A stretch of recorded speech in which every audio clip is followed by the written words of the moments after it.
Sa mapagpalayang araw po sa ating lahat, mga kaibigan. Ito po ang Kawal ng Demokrasya, Kawal di Carbonell. Kanina lamang, meron na po mga 4 na oras na kakaraan, ay nagtapos pansamantala ang pagdinig doon po sa Kongreso ng Pilipinas, House of Representatives, nga, sa kanila pong fact-finding committee na kung saan ay pinangalanan ng isang dating Bureau of Customs Intelligence Officer ng pangalan po ay si Intelligence Officer 4 Jimmy Govan. Si Jimmy Govan ay 17 taon na pong nagtatrabaho bilang opisyal ng Bureau of Customs. Siya rin po ay naka-assign doon po sa Customs Intelligence and Investigation Service o Customs CIIS ng Customs Police, at siya po ang nagbigay na nakakagimbal na revelasyon kanina sa harap po ng Kongreso at sa harap ng taong bayan na nakikinig o nanonood ng televised hearing na ito in aid of legislation. Nakakagimbal, mga kaibigan, bagamat hindi na po ako nagimbal sapagkat matagal ko na pong alam itong issue na ito. Matagal na po kong alam at matagal ko na rin binulalas sa aking programa kung sino ang pinakamalaking sindikato ng droga dito po sa Pilipinas. Ang malaking sindikato ng droga na kumokontrol ng lahat ng droga sa Pilipinas ay walang iba kundi si Rodrigo Roa Duterte. Ang Duterte government ay siya pong isang napakalaking gangster syndicate na nagkukunwari itong gobyerno o pinapalakpakan ng tao bilang gobyerno. At dahil po siguro yan sa takot, sapagkat napakalaki po ng pagkakatakot ng Pilipino kay Digongong Duwag Duterte, abay hindi po nila masyadong ininda itong mga balitang ito. Na noong araw, yung po ating Diario Manila Hotline, hinedline ito na 26 billion peso worth of shabu ang siya pong dumadaan dyan po sa Bureau of Customs ng Pilipinas.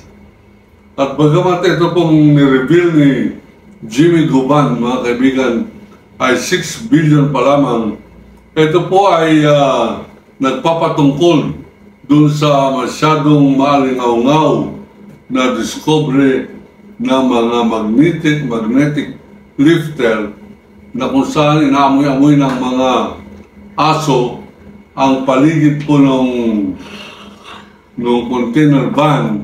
At ito ay pinagtanggol ni Rodrigo Roa Duterte bilang presidente. Nagpapatawa pa siya.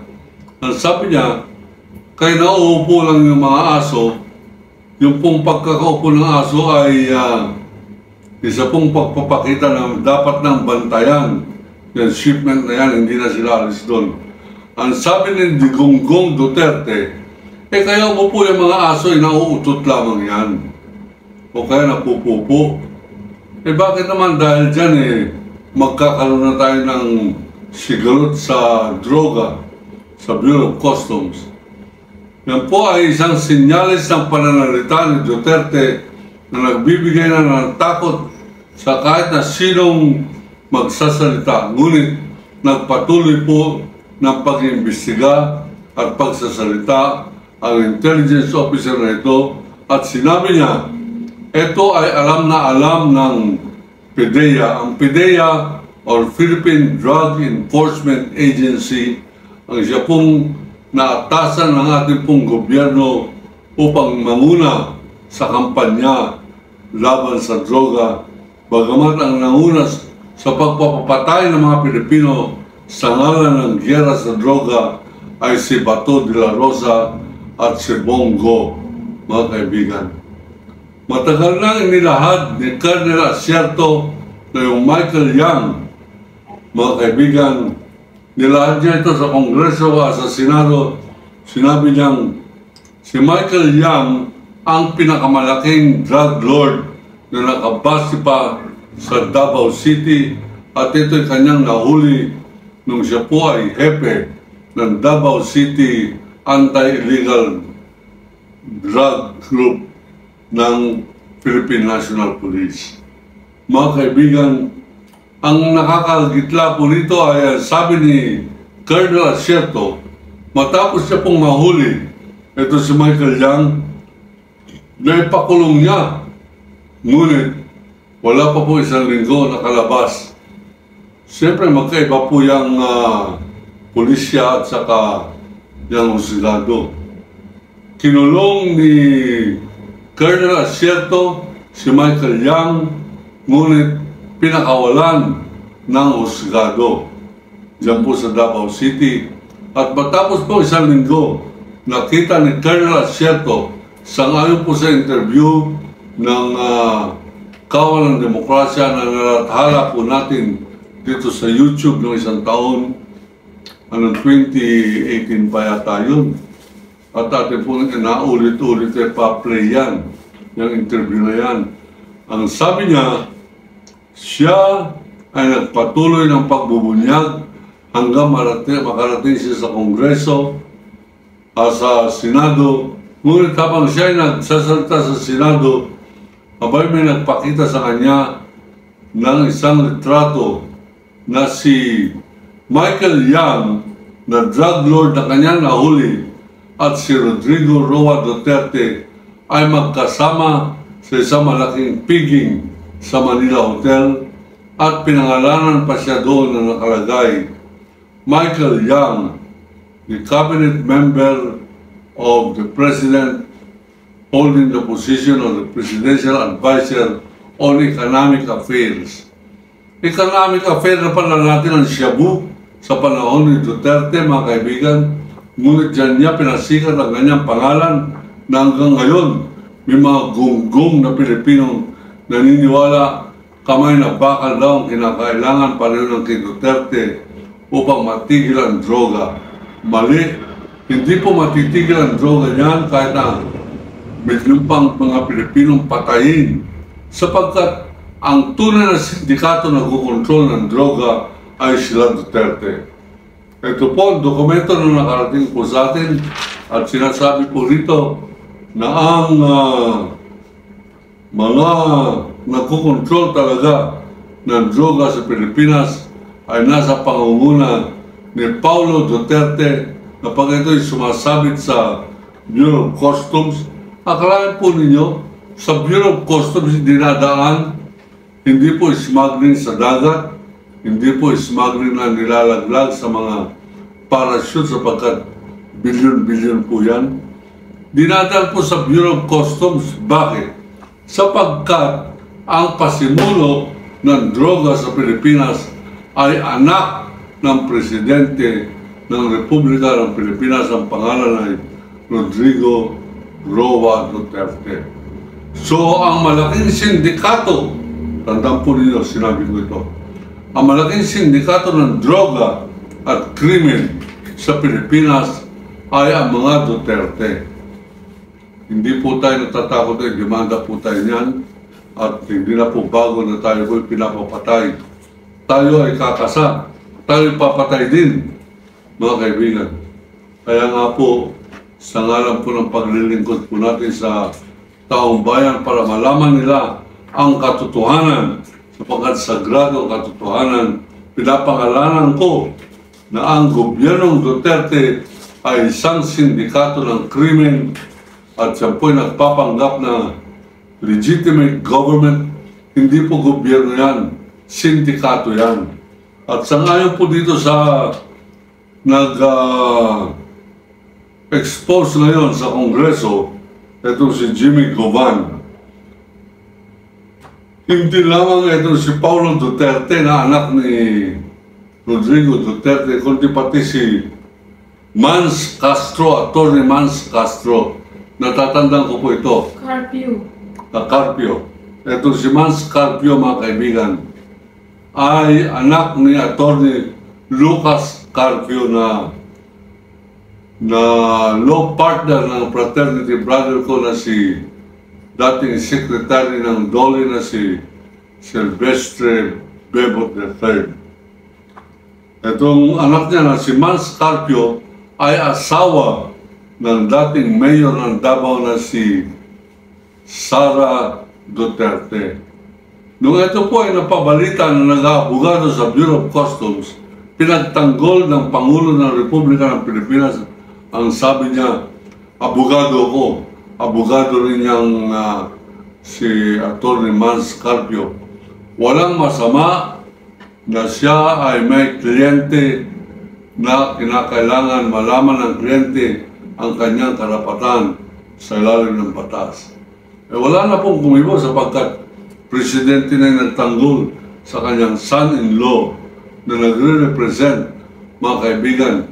Hindi lamang yan sa Bureau of Customs, kundi pati sa BIR.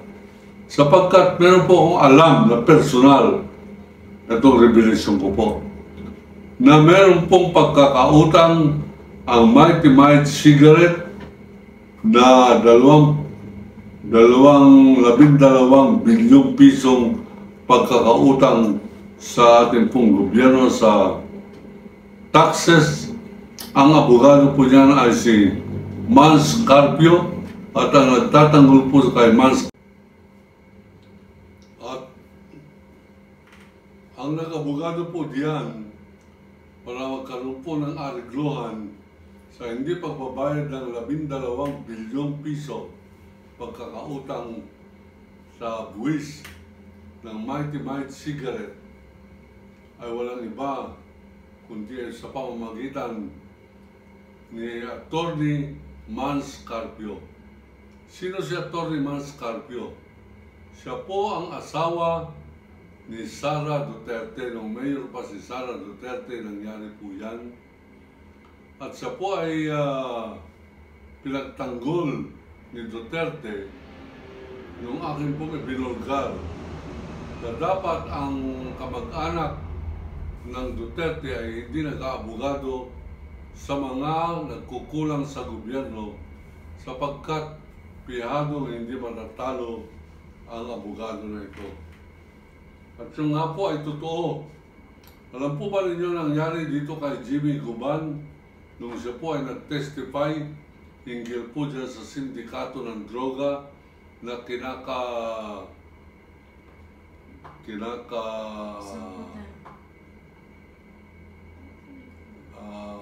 bilangan ng mga taga-Davao. Abay sila Paulo Duterte, Michael Yang, Mans Carpio.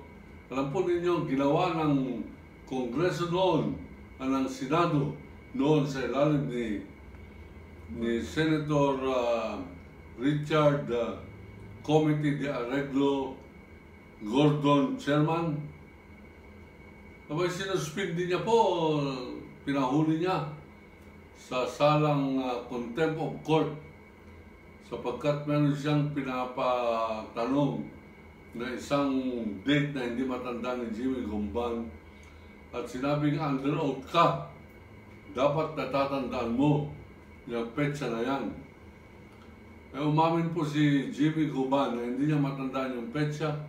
Abay siya po pinakulong.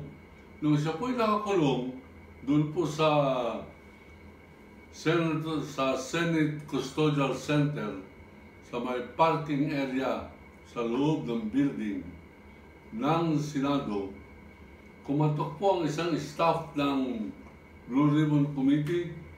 Sinilip po ni Jimmy Guban nung nakita niya ang babae at nakalagay staff, kanya pong binuksan. Pagbukas niya, abay, ang sumalisi mga kaibigan ay isang presidente ng National Press Club ng pangalan Paul Gutierrez.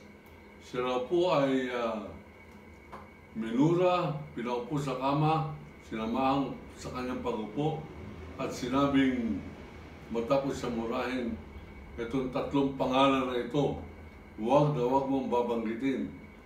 Ito si Paulo Duterte, Mans Carpio at Michael Yang.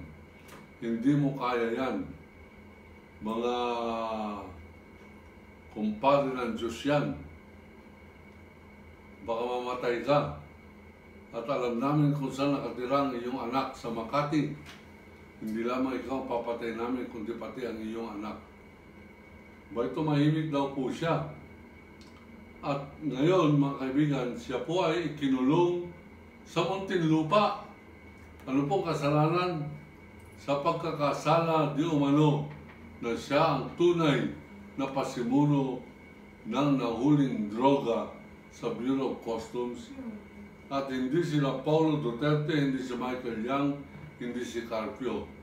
Lumalabas na yun ng huli, kasama ang PIDEA, kasama ang Bureau of Customs, nagsama para hulihin ang isang container van sa Manila International Container Port na nagdala po sila ng mga aso.